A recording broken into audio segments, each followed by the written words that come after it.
Baik, untuk topik pertama di mata kuliah keperawatan anak 1 ini kita akan mendiskusikan tentang perspektif keperawatan anak ya.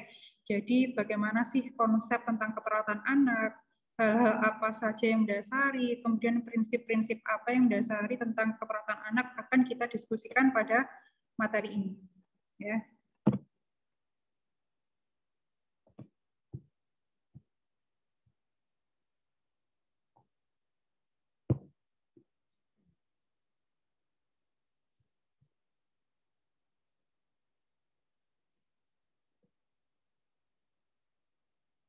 Suara saya masih terdengar? Dengar, Bu. Oke, ini ya. Jadi untuk yang pertama kita bahas adalah tentang batasan usia anak atau yang disebut anak itu siapa sih ya. Jadi ada banyak teori, ada banyak sumber yang memberikan kategori ataupun batasan tentang usia anak.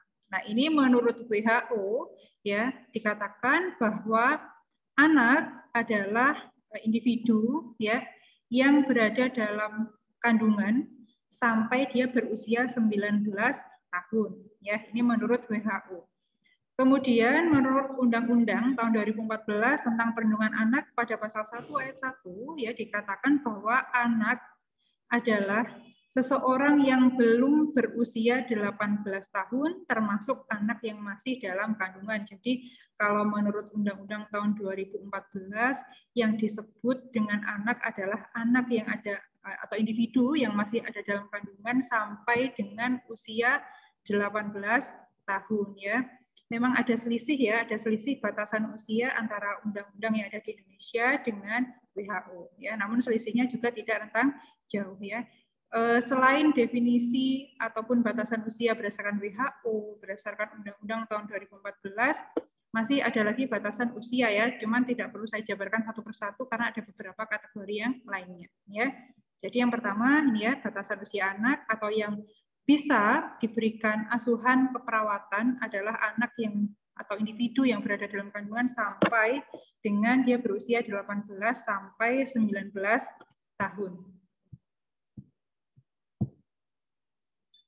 Ini selanjutnya bahwa perawatan anak ya, perawatan anak di sini tujuan utamanya adalah untuk mengoptimalkan pertumbuhan dan perkembangan anak ya, serta untuk meningkatkan ya derajat kesehatan anak setinggi mungkin yang mana yang bisa dicapai oleh setiap anak dalam sistem keluarga. Ya, sudah jelas bahwa tujuan pemberian asuhan keperawatan pada anak atau tatanan pelayanan dalam perawatan anak adalah untuk membantu mengoptimalkan pertumbuhan dan perkembangan anak. Ya, di mana pada umumnya sebagian besar anak itu akan tumbuh ya, akan berkembang di dalam lingkungan kecil yang disebut dengan keluarga. Ya. Nah, agar pertumbuhan dan perkembangan anak ini bisa optimal ya, maka ada beberapa aspek yang harus dicapai ya dalam tumbuh kembang anak ya. Jadi dalam pertumbuhan dan perkembangan anak itu banyak aspek yang dibahas ya. Kalau kita berbicara dengan pertumbuhan itu kaitannya dengan pertumbuhan fisik. Kalau perkembangan ya ada banyak ya, bisa perkembangan motorik halus, motorik kasar ya, perkembangan psikologis, kemudian perkembangan psikososial ya dan sebagainya. Ini ya.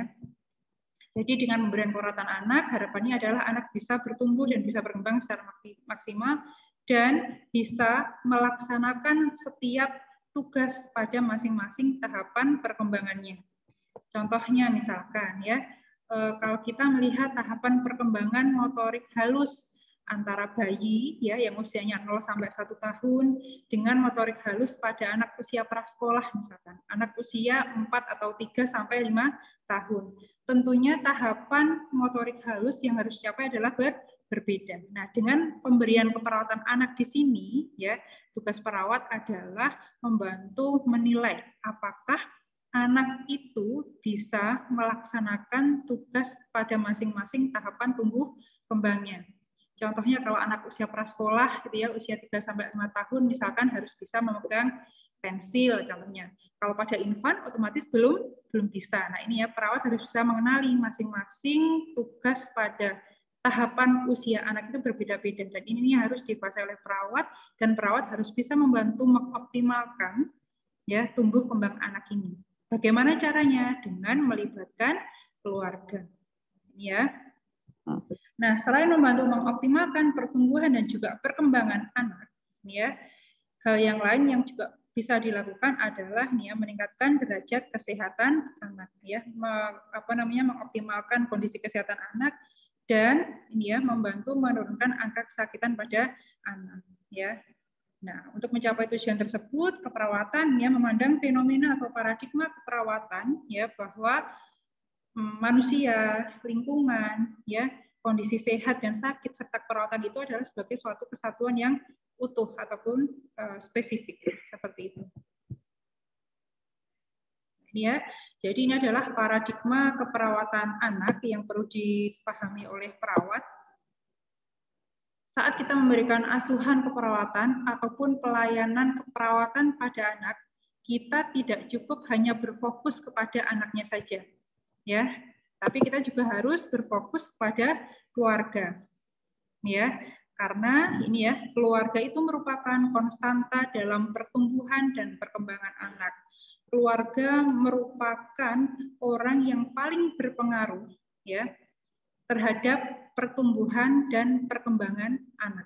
Ya, oleh karena itu dalam pemberian asuhan keperawatan pada anak dan keluarga ataupun caregiver ya, pengasuh ataupun orang tua itu merupakan satu kesatuan. Ya.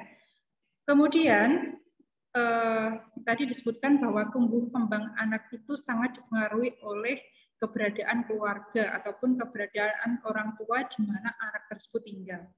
Nah, selain itu juga dipengaruhi faktor lingkungan. Faktor lingkungan di sini ada dua ya, ada faktor lingkungan internal dan juga faktor lingkungan eksternal.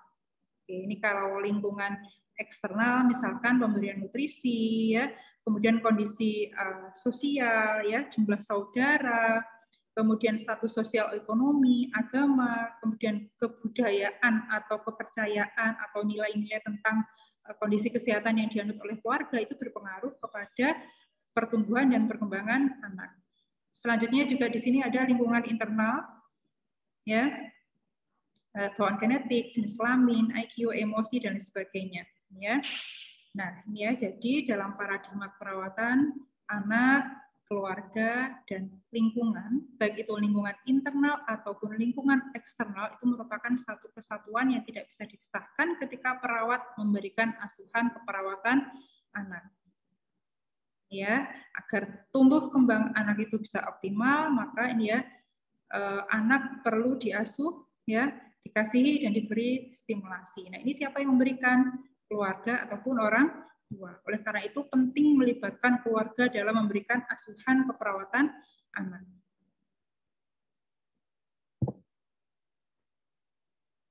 Nah, ini ya, agar tercapai tahapan tumbuh kembang yang optimal pada anak, ini secara garis besar perawat perlu melakukan 3 tingkat pencegahan, baik itu pencegahan primer, pencegahan sekunder ataupun pencegahan tersier. Ya. Untuk pencegahan primer di sini mencakup promosi ya, promosi kesehatan, penyuluhan ataupun pencegahan penyakit ya. Kemudian untuk pencegahan sekunder ya adalah segala tindakan yang mana bila anak itu sudah ada pada kondisi sakit, maka jangan sampai anak tersebut mengalami komplikasi akibat sakit yang dialami. Kemudian selanjutnya untuk pencegahan tersier, di sini adalah agar anak bisa tetap berfungsi dalam ketidakmampuannya. Contohnya misalkan pada anak yang mengalami penyakit-penyakit kronis ya, misalkan mengalami talasemia, ya harus rutin kemoterapi, harus rutin terapi ke rumah sakit, ya. Kemudian secara fisik kondisinya pun juga lemah. Nah, dengan pemberian pencegahan tersier ini harapannya adalah anak bisa dioptimalkan kemampuannya ya. Bagaimana sih supaya anak yang sakit ini dia tetap bisa melakukan tugas tumbuh kembangnya secara optimal berdasarkan kemampuan yang dimiliki ya. Ini ya, jadi agar tugas tumbuh kembang anak itu bisa tercapai dengan optimal, hal-hal yang dapat dilakukan oleh perawat ya, baik itu kepada anak yang sehat ataupun pada anak yang sakit adalah melalui 3 tingkat pencegahan ini tadi. Pencegahan primer, sekunder, dan juga tersier. Sebelum saya lanjutkan, mungkin nanti akan saya absen entah di pertengahan perkuliahan ataupun di akhir perkuliahan ya. Saya panggil satu persatu ya untuk mengetahui siapa yang hadir di Zoom meeting ini. Ya. Oke. Iya, Bu. Oke, siap. Ya, kita lanjutkan ya. Nah, selanjutnya ini tadi ada prinsip-prinsip ya yang ada di dalam keperawatan anak. Ya, ini adalah prinsip yang harus diketahui oleh perawat ketika memberikan asuhan keperawatan pada anak. Yang pertama, ada konsep bahwa anak bukanlah miniatur orang dewasa. Ya, kita tahu ya bahwa anak itu adalah individu yang unik. Ya, dengan keunikannya, anak ini tentunya memiliki kebutuhan yang berbeda, baik itu kebutuhan fisik, ya, kebutuhan makan, kebutuhan minum, kebutuhan istirahat tidur, ya, kebutuhan bersosialisasi yang berbeda-beda sesuai dengan tahapan usianya.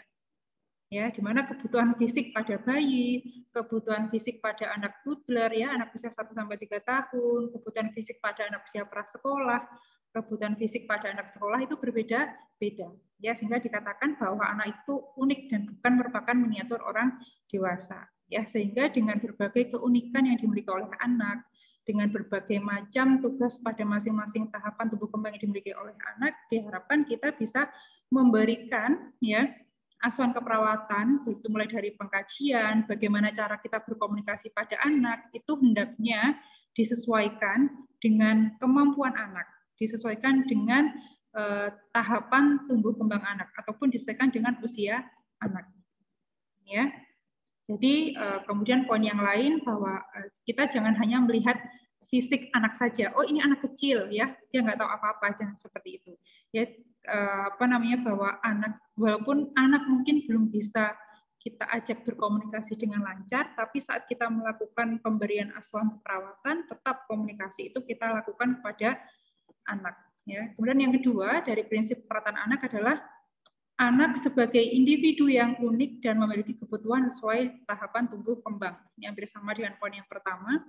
Kemudian yang ketiga, keperawatan anak merupakan disiplin ilmu yang berfokus pada kesejahteraan anak, sehingga perawat memiliki tanggung jawab yang komprehensif dalam memberikan asuhan keperawatan kepada anak. Ya, ini tujuan akhir dari pemberian layanan ataupun asuhan keperawatan pada anak. Ya, memberikan layanan yang bersifat komprehensif, ya, bukan hanya layanan ataupun pemberian asuhan dari aspek fisik, tapi juga ke aspek psikologis. Bukan hanya pemberian asuhan keperawatan pada anak, tapi juga melibatkan pemberian asuhan kepada orang tua ataupun keluarga dari si anak ini. Nah, kemudian prinsip yang keempat, ya, praktik keperawatan anak mencakup kontrak dengan anak dan keluarga.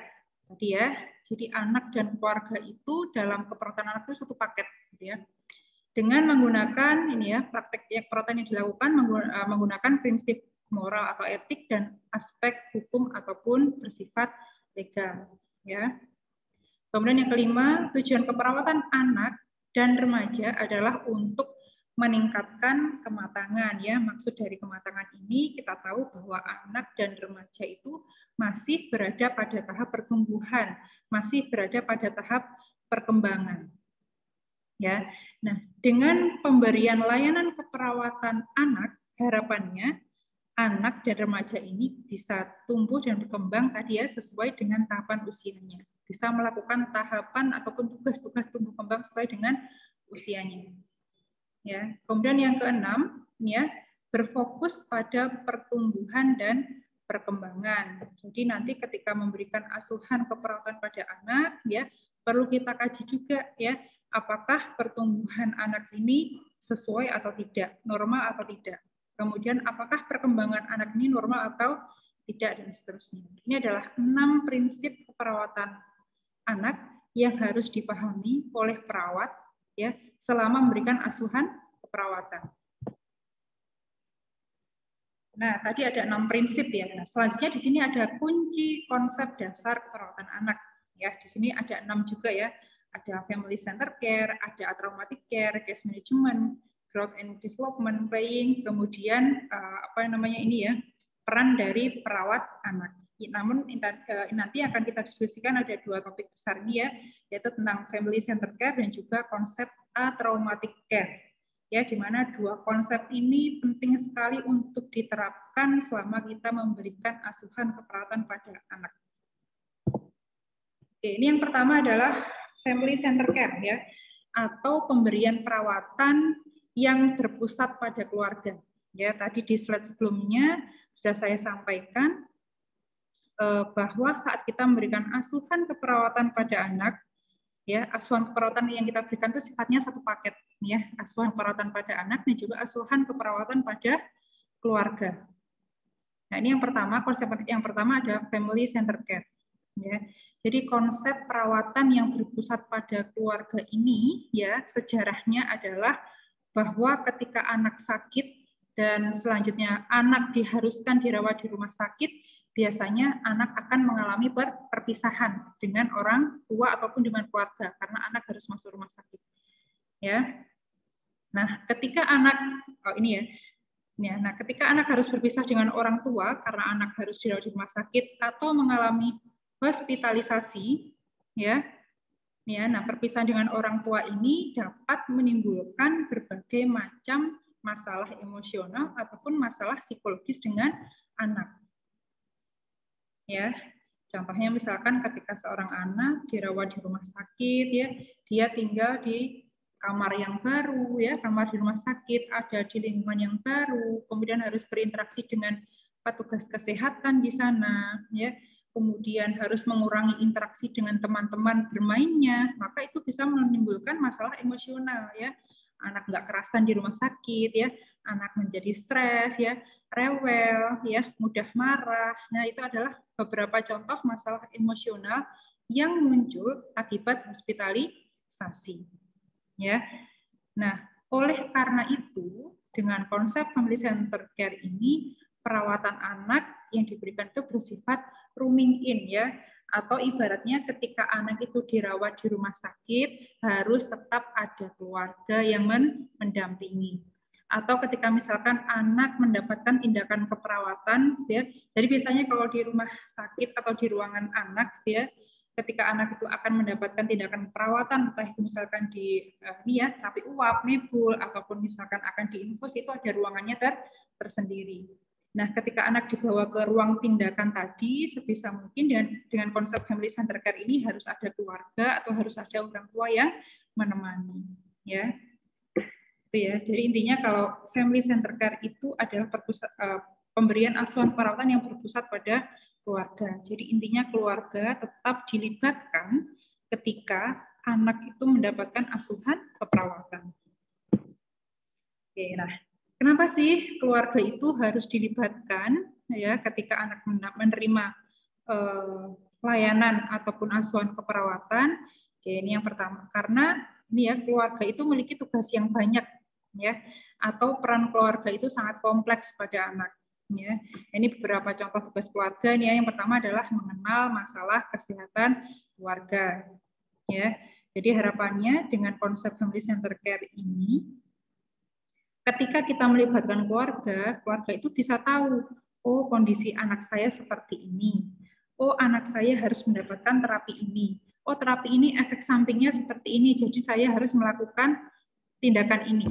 Itu harapannya itu ya, jadi keluarga bisa lebih mengenali masalah kesehatan keluarga.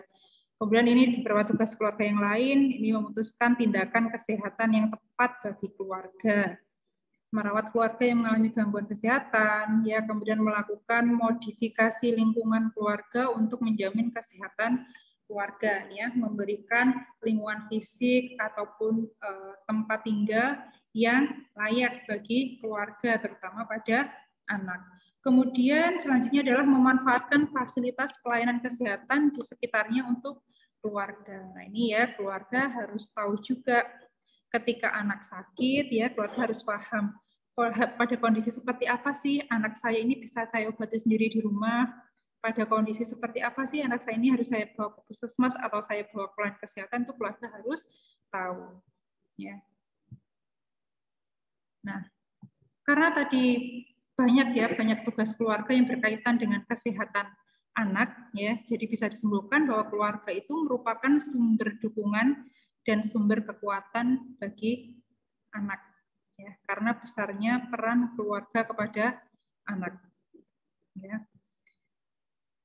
Nah, selanjutnya ini ya, adanya hubungan yang erat dengan kesejahteraan fisik dan psikologis anak. Jadi keluarga itu memiliki hubungan yang erat, ya, atau keluarga itu adalah lingkungan terkecil yang paling berpengaruh terhadap kondisi fisik anak, ya, terhadap kondisi psikologis anak, ya. Oleh karena itu penting bagi keluarga untuk dilibatkan dalam pemberian layanan keperawatan pada anak, ya. Kemudian selanjutnya, nah ini pemahaman perawat tentang tugas dan peran keluarga pada anak akan memberikan kesempatan pada perawat untuk mengembangkan kerjasama yang efektif dengan anak dan juga keluarga. Ya, intinya kalau kita memahami kondisi anak, kita memahami kondisi keluarga, ya, bagaimana sih pemahaman keluarga ini tentang penyakit anak, bagaimana sih pemahaman keluarga ini tentang bagaimana cara memberikan stimulasi tumbuh kembang pada anak. Ya, kalau kita memiliki pengetahuan tentang kondisi tersebut, maka kita bisa mengembangkan kerjasama yang efektif. Ya, kita bisa memberikan asuhan keperawatan dengan menjadikan keluarga itu sebagai mitra. Ya, jadi bukan hanya tidak 100% perawat yang memberikan asuhan. Ya, nah, ini adalah konsep dari family center care. Ya, semoga bisa dipahami ya. Intinya dalam konsep family center care itu adalah kita memberikan asuhan keperawatan, kita melibatkan keluarga, baik itu dalam melakukan tindakan ataupun dalam mengambil keputusan. Ya. Oke, ini dari konsep family center care. Secara garis besar ada dua ya. Ada proses pemberdayaan, ya. Jadi ini perawat memberdayakan keluarga. Kemudian yang kedua adalah memperkokoh atau empowerment. Ini adalah memperkokoh atau mempertahankan gitu ya, mempertahankan aspek positif atau mempertahankan serta memperkuat kemampuan yang dimiliki oleh keluarga dalam merawat anak. Ini konsep secara garis besarnya. Nah, konsep dasarnya ini yang teori yang baru ya, bahwa dalam family center care itu ada 4 konsep yang mendasari. Yang pertama ada martabat dan hormat, ya. Artinya di sini saat kita memberikan asuhan keperawatan pada anak, kita tetap harus menghargai dan menghormati nilai-nilai ataupun kepercayaan yang berhubungan dengan kesehatan yang dimiliki oleh keluarga, ya. Tentunya nilai-nilai ini adalah nilai-nilai yang dipercaya yang sesuai dengan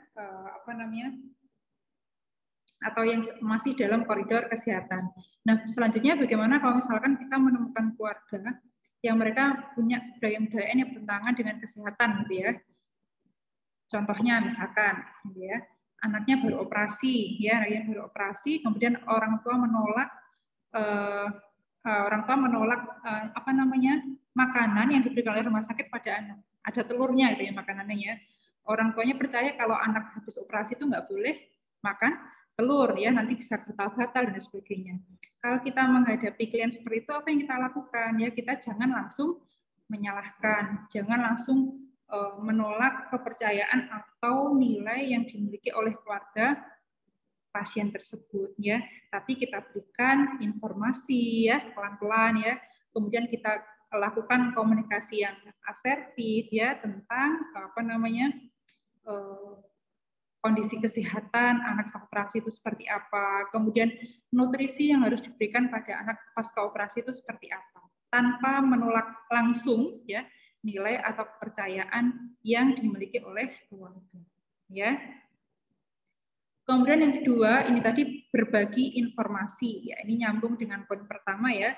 Berbagi informasi di sini artinya saat kita memberikan asuhan keperawatan, sebisa mungkin kita memberikan informasi yang lengkap. memberikan informasi yang detail, ya, contohnya misalkan tentang kondisi kesehatan anak, ya, terapi yang harus didapatkan oleh anak, efek sampingnya apa, komplikasinya apa, dan sebagainya. Ya, kita berikan informasi semaksimal mungkin, seoptimal mungkin, dan dengan detail.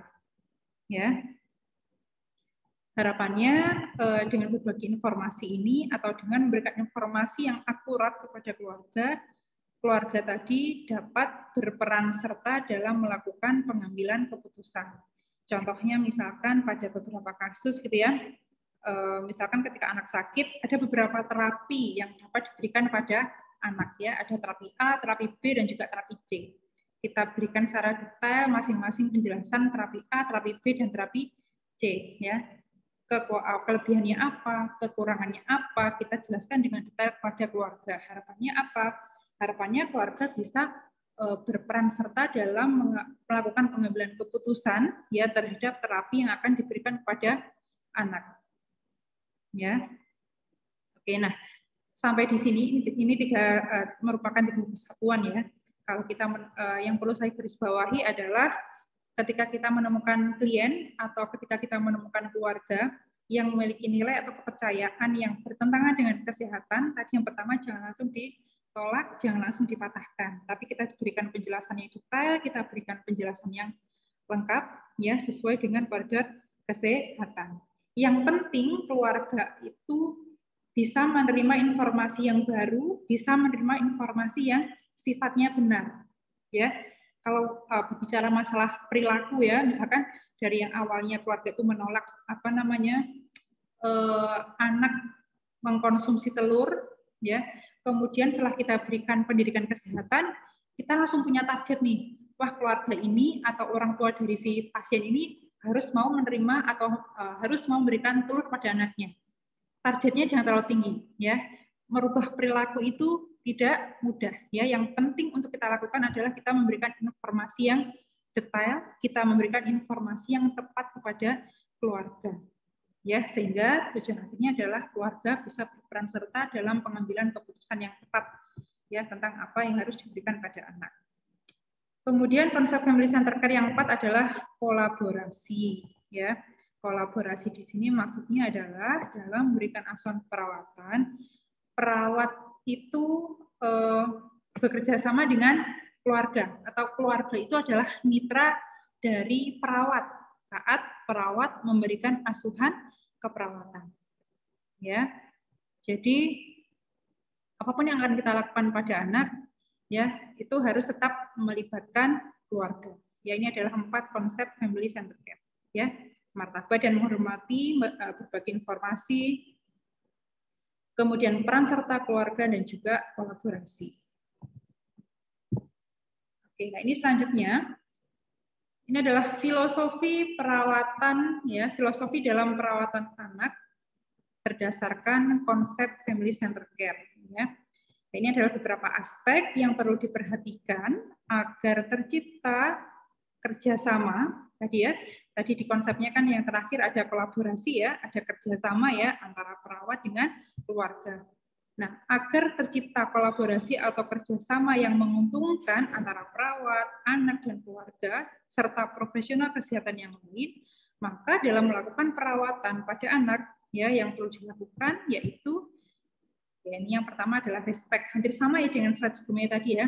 Respect ya, menghormati martabat dasar manusia dan dalam keluarga.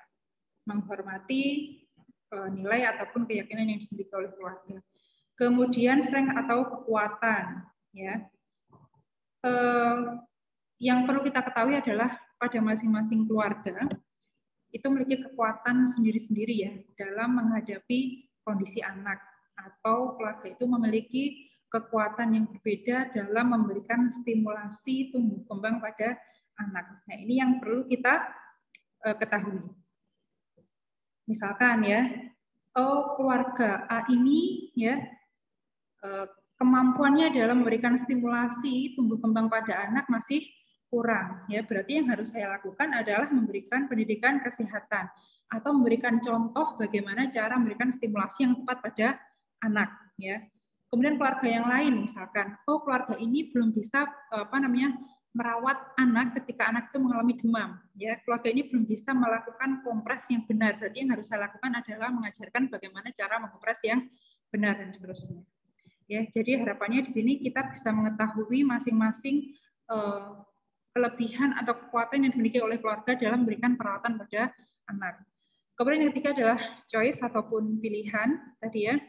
Ini hampir sama dengan konsep peran serta tadi ya, bahwa setiap keluarga itu punya pilihan ya, atau berhak menentukan tindakan perawatan apa ataupun apa yang dapat diberikan pada anak. Kemudian yang keempat ya, filosofi yang keempat adalah information ya, atau pemberian informasi. Tadi ya, memberikan informasi ataupun pendidikan kesehatan dengan detail dan lengkap, memberikan dukungan ya, melakukan kolaborasi atau kerjasama ya. Jadi contohnya misalkan ketika anak itu dirawat di rumah sakit ya, jangan semua tugas itu dilakukan oleh perawat ya.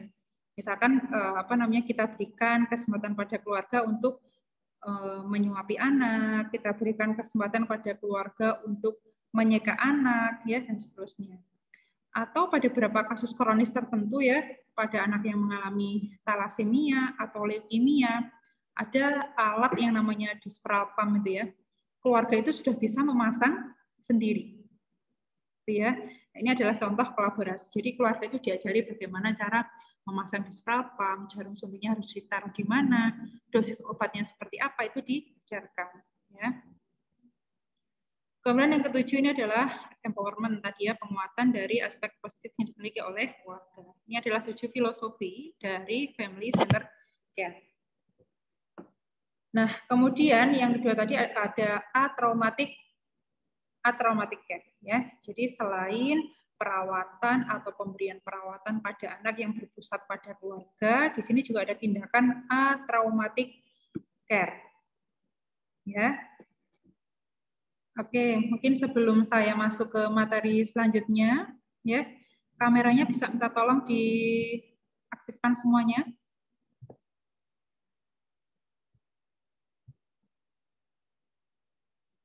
Oke. Kameranya tolong diaktifkan. Ya, sebentar. Desi Linda. Veronica ada, Veronica?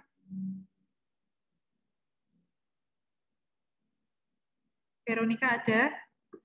Oke. Dinda Silviana? Ada. Oke, ada. Dimas ada Dimas? Ada Bu, ada. Ada. Kameranya di-on-kan ya Dimas ya? Oke, Siti Hawiyah. Sudah. Oke. Hidayatun Istiqomah. Oh, Dimasnya ada 2 ya. Ada Dimas Eka Faradila. Kemudian selanjutnya Carolina. Hadir Bu. Santoro. Oke, lagi santai ya Santoro ya. Oke, ada Alda. Elvira. Felix. Oke, Felix di kampus nih ya. Ida ada? Iga ada? Oke. Melani?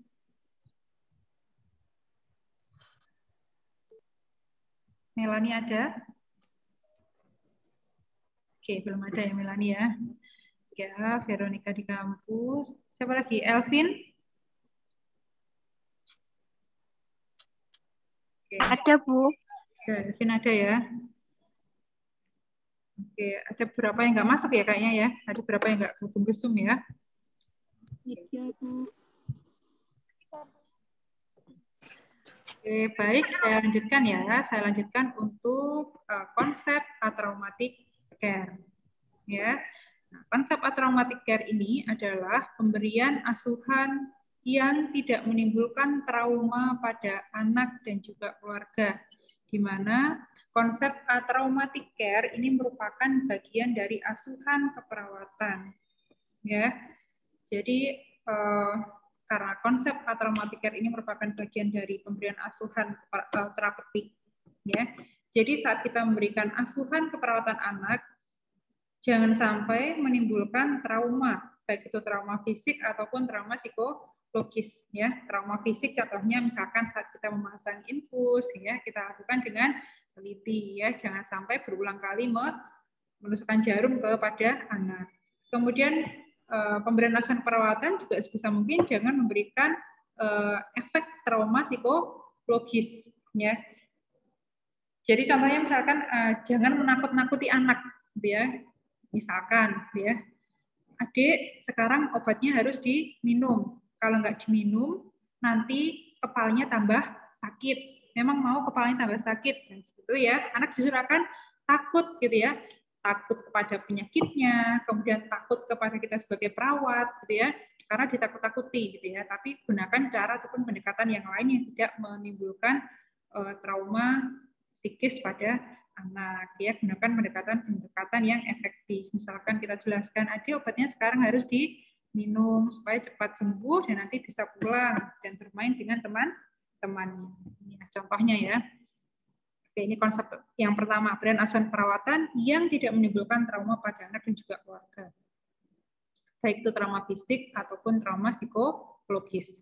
Kemudian definisi yang kedua menyebutkan bahwa konsep atraumatic care adalah bentuk perawatan terapeutik yang diberikan oleh tenaga kesehatan dalam pelayanan kesehatan anak melalui tindakan yang dapat mengurangi distres fisik dan juga distres psikologis pada anak maupun pada orang tua. Ya, tadi kalau yang saya contohkan adalah stres fisik dan juga stres psikologis pada anak ya. Kalau stres stres fisik pada orang tua contohnya misalkan dia ketika anaknya sakit, orang tua harus menemani di rumah sakit ya, bolak-balik ke rumah sakit, harus menebus resep obat ya. Kemudian waktu tidur orang tua juga berkurang. Nah, ini sebisa mungkin bagaimana kita bisa memfasilitasi orang tua agar distres fisik itu bisa minimal ya. Kalau stres psikologis contohnya misalkan adalah kecemasan yang dirasakan oleh orang tua tentang kondisi kesehatan anak ya, atau misalkan kecemasan orang tua tentang kondisi tumbuh kembang anak dan sebagainya. Ya. Jadi intinya atau bisa disimpulkan bahwa atraumatic care adalah pemberian asuhan perawatan yang dapat meminimalisir ya atau tidak menimbulkan trauma fisik ataupun trauma psikologis baik itu pada anak ataupun orang tua. Nah, ini tujuan utama pemberian atraumatic care ya, mencegah atau menekan perpisahan anak dari orang tua. Ya, ini nyambung ya, saling berkaitan dengan konsep family centered care. Kemudian mencegah atau mengurangi cedera tubuh dan nyeri dan meningkatkan sense of control atau kontrol diri pada anak ataupun pada orang tua ya, sehingga stres psikologis bisa berkurang. Oke, nah ini hal yang mendasari munculnya konsep atraumatic care. Ya. Nah, ini dimulai dari proses hospitalisasi ya atau kondisi di mana anak yang sakit harus dirawat di rumah sakit ya. Ketika anak dirawat di rumah sakit, maka dia akan kontak dengan lingkungan fisik di rumah sakit tadi ya, dirawat di ruangan di rumah sakit ya, harus bertemu dengan perawat atau dokter yang menggunakan pakaian putih. Ya. Kemudian ya harus kontak dengan alat kesehatan ya. Harus disuntik, dipasang infus, ya, minum obat, itu juga menimbulkan kondisi yang tidak nyaman bagi anak. Ya. Kemudian juga adanya lingkungan sosial yang baru yang ada di rumah sakit. Ya.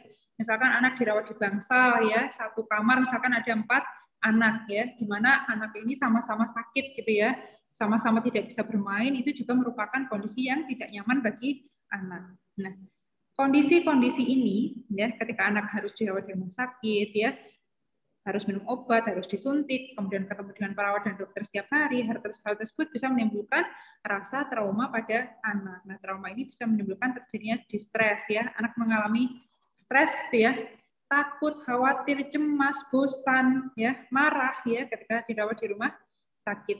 Ya, ini adalah hal yang mendasari kenapa atraumatic care itu penting untuk diberikan kepada anak ya.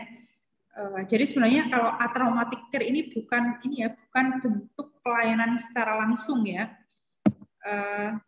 tapi adalah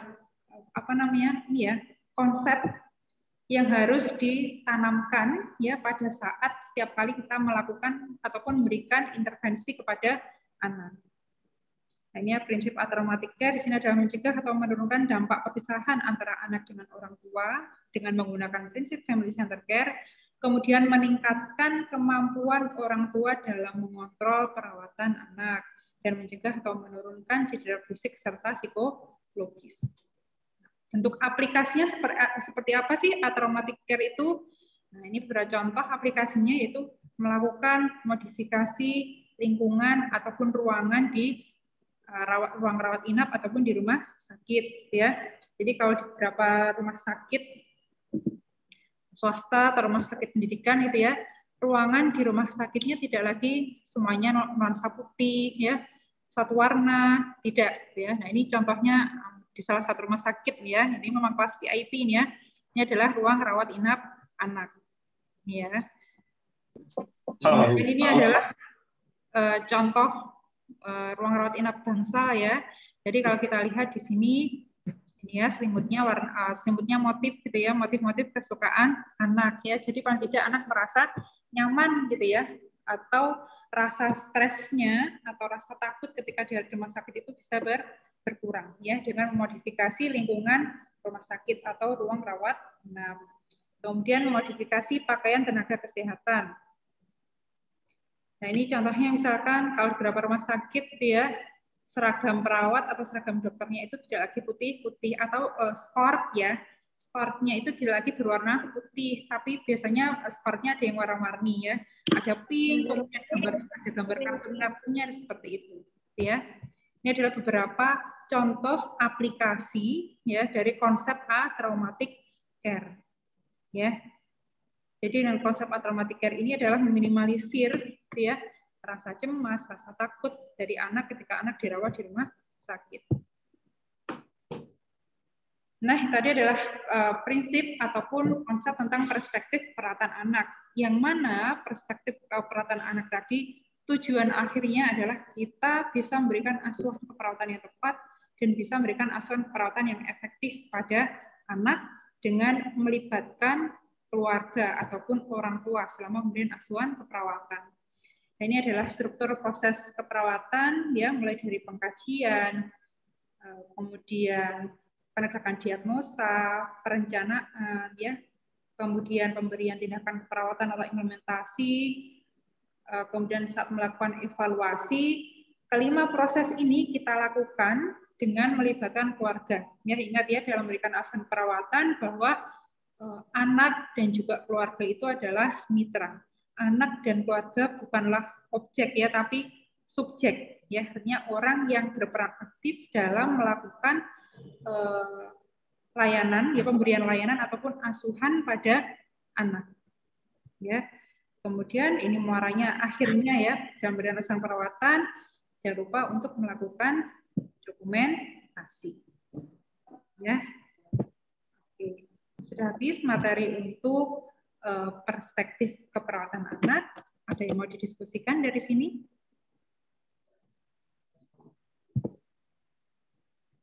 Ada yang mau didiskusikan?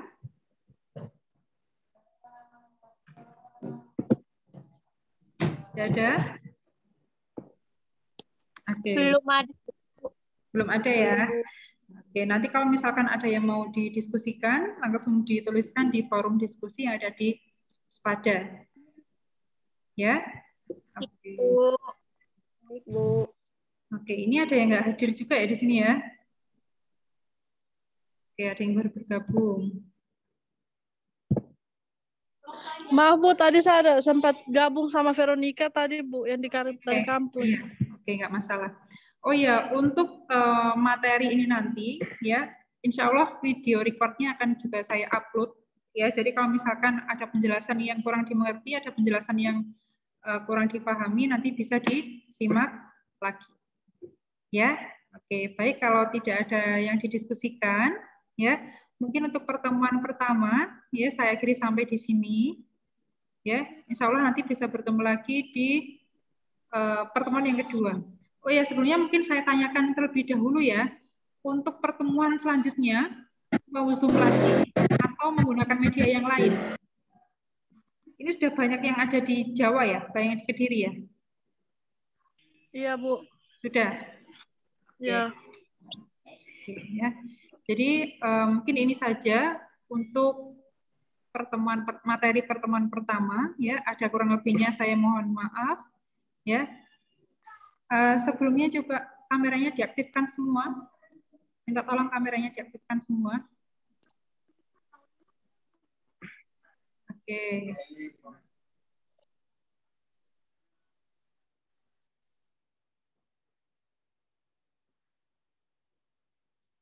Oke, siapa? Alda? Vira? Vira mana Vira? Alda Yuliana, Elvin? Dokter Ganesha. Ini juga ada. Octavianus Bawataku. Gimana? Oke. Ya. Saya ini ya, saya print screen dulu ya, saya foto dulu ya. Oke, sudah aktif semua kameranya. Oke. Oke, sudah ya. Oke, baik ya. Oke, tetap semangat walaupun perkuliahannya masih dilakukan secara daring. Ya, tetap semangat ya, apapun kondisinya Ya. semangat ya, karena kita yang bertanggung jawab pada diri kita sendiri dalam mencari. Ya, nggih. Monggo. Oke ya, saya kira sampai di sini. Oh, sebentar. Ini Dimas Taufik, bener ya? Dimas Taufik. Paradila. Oh. Iya, Bu. Kausar Afif. Oh, penampilannya baru ya ini ya? Oke. Iya. Enggak, Bu. Penampilan lama, Bu. Oh, penampilan lama. Oke ya, pertemuan pertama saya kira sampai di sini ya. Oke, terima kasih untuk perhatiannya. Selamat siang. Assalamualaikum warahmatullahi wabarakatuh. Waalaikumsalam warahmatullahi wabarakatuh. Monggo. Monggo. Monggo, Mas. Matur nuwun. Wis gondrong teh Andi. Matur nuwun. Matur nuwun nggih. Nggak usah komen mau.